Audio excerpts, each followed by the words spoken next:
সুপ্রিয় দর্শক সবাইকে আন্তরিক শুভেচ্ছা।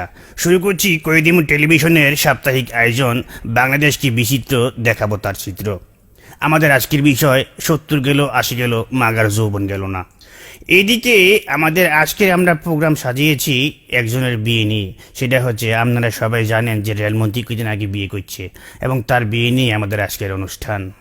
সুপ্রিয় দর্শক, আপনারা দেখেছেন বাংলাদেশে প্রায় সবগুলো চ্যানেল তার বিয়ের গায়ে হলুদকে লাইভ করছে। আমরা কয়েদিম টেলিভিশন চেষ্টা করছিলাম তার ভাস্করকে লাইভ করতে, কিন্তু উনি লজ্জায় দিলেন না। যাগুয়া স্বামী দিকে আগুয়া আমরা চলে যাচ্ছি আমাদের প্রোগ্রামের ভিতরে। শুরুতেই তার বিয়ে নিয়ে আমরা শুনবো কিছু বিশিষ্টজনদের মতামত। আসলে 70 বছরের ইঞ্জিনের সাথে নতুন বগি কিভাবে চলবে আমার বুঝে আসে না।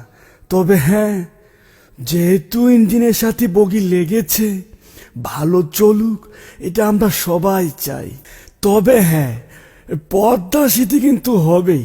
হ্যাঁ, না এখন ওই মাটি পরীক্ষা চলছে, পদ্মা সেতু হবে এবং সেই সেতুর উপর দিয়ে এই বগি এবং ট্রেন কিন্তু চলবে। এই নিয়ে রাজনীতি করার কিছু নেই। আসলে মজিব ভাই এই বয়সে বিয়ে করেছে, আপনি তো কয়দিন পরে ঠিকই মারা যাবেন, কিন্তু মেয়েটি কি করবে, সে তো জ্বলে পড়ে মরবে।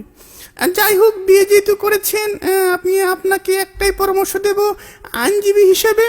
আপনার যদি কোনো সমস্যা হয়, আপনাকে আমি একটাই পরামর্শ দেব, আপনি কলিকাতা হারবাল বা মাদ্রাজ হারবালের কাছে যাবেন। হ্যাঁ, না লাকি মলম তো আমি অন্য কাজে ব্যবহার করি, এটা এই কাজে না। সাংবিধানিক এবং গণতান্ত্রিকভাবে একটি দেশের যে কোনো লোক 70 কি 80 এটা কোনো যায় আসে না, সে বিয়ে করতেই পারে। আমিও চেষ্টা করেছি সর্বসাফল্যভাবে।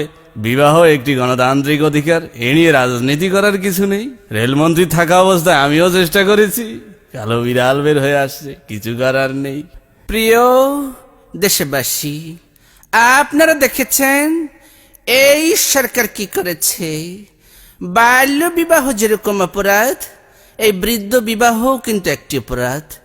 এই সরকারের মন্ত্রী কি যেন নাম, রেলমন্ত্রী, একটি ওই অল্প বয়সী মেয়েকে বিবাহ করেছে।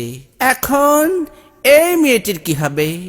যাই হোক, আমরা ক্ষমতায় গেলে ওকে রিমান্ডে নিয়ে হাত পা বেঁধে দেখব কত জোর হয়েছে। আমরা তীব্র নিন্দা জানাই। আগামী ঈদের পর তীব্র আন্দোলন হবে। হ্যাঁ, ঈদের পর কোন ঈদ সেটা জানিয়ে দেব। সুপ্রিয় দর্শক, সবার কথা শুনে আমার একটা জিনিস মনে হচ্ছে, কবি বলেছিলেন আমাদের দেশে হবে সেই ছেলে কবে যে 70 কিংবা 80 বছর বয়সে বিয়ে করতে যাবে। সবাইকে ধন্যবাদ। আবার দেখবেন আমাদের বিচিত্র অনুষ্ঠান বাংলাদেশ কি বিচিত্র, দেখাবো তার চিত্র। আজকের মতো এখানে বিদায় নিচ্ছি, ধন্যবাদ। কয়েদিম টেলিভিশন একটি দীর্ঘমেয়াদী অস্থায়ী চ্যানেল।